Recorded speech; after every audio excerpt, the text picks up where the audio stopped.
Magandang umaga mga kababayan. Ako po si Kiko Aquino D.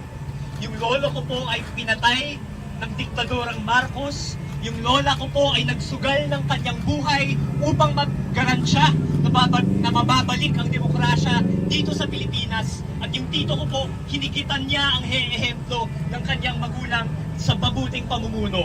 Malapit po sa puso ko yung bayan na ito. Dugo yung binuwis ng pamilya ko sa bayang ito. Kaya kapag nakikita ko ang pangungurakot ng mga nasa poder, ang pagsisinungaling ng nasa poder, ang pag-iiwas sa pananagutan ng nasa poder, galit ang aking nararamdaman. Mga kasama, isang kwento po, 3 pangalan: Bong Revilla, Juan Ponce Enrile, at ang nagbabalik na Jinggoy Estrada. Noong 2010 po, sila ang number 1, number 2, at number 5 sa ating mga senador. Ano yung nangyari mula 2010? Naibunyag ang PDAF scam, sinipa si Jinggoy Estrada noong 2019, naisalba lang ng Administrasyong Duterte ang kurakot na si Bong Revilla, 11 po ang inabot, pero 4 milyong Pilipino ang tumalikod sa isang nangungurakot. Noong 2022, sinalba ng unity team na Marcos Duterte si Jinggoy Estrada, at noong 2025, sinipa ng taong bayan ang kurakot ng Bong Revilla. At syempre, ang walang sawang, ang immortal na Juan Ponce Enrile ay tuluyang hindi na nakabalik sa Senado. Ano ang ibig sabihin po nito? May dangal ang taong bayan, may dangal ang Pilipino. Alam natin kung ano ang tama at mali. Alam natin kapag korap, sinisipa nila, ginagawa natin ang tama. Ang kailangan lang ay patunayan at maging malinaw na kung ano ba yung ginawa ng mga nangungurakot. Kaya ang panawagan po natin, ayusin ang Independent Commission, gawing totoong independent ito. Ito ang panawagan sa Presidente, mag-appoint ng mga tao na may dangal, mag-appoint ng mga tao na may integridad.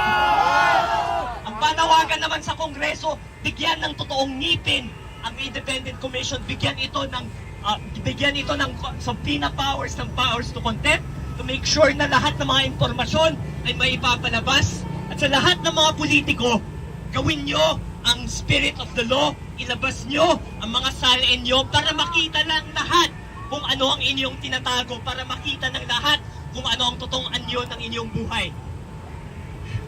Mga kasama, nandito po tayo ngayon sa People Power Monument. Ito po ay simbolo ng uri ng pakikibaka ng Pilipino, ang mapayapang pakikibaka. Alalahanin po natin, kapayapaan ang nagpatalsik sa diktador, hindi karahasan. Ang buong mundo dumadaan sa isang moment po ngayon.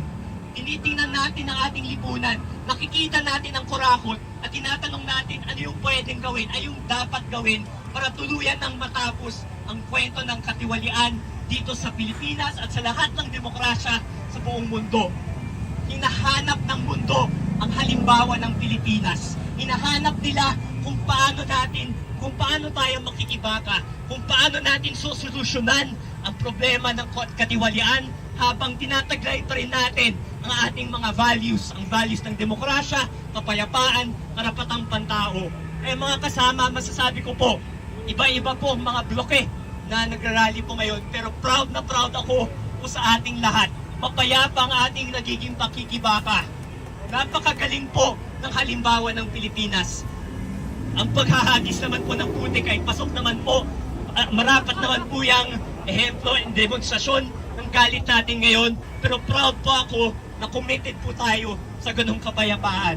Nais ko rin pong magpasalamat sa MMDA, sa QC City Hall, sa mabilisang pag-coordinate para mapaayos po yung ating programa ngayon. At nagpapasalamat po ako lalong-lalo na sa Kalayaan kontra Korupsyon, kina Simon, kina Nathan, lahat ng organizers, at sa lahat po na nandito ngayon for the first time na nakikibaka. Alam ko nakakatakot, alam ko nakakaiba, alam ko medyo intimidating, pero kita nyo naman po, kapayapaan yung isinusulong natin ngayon, pero pinapakita rin natin na ang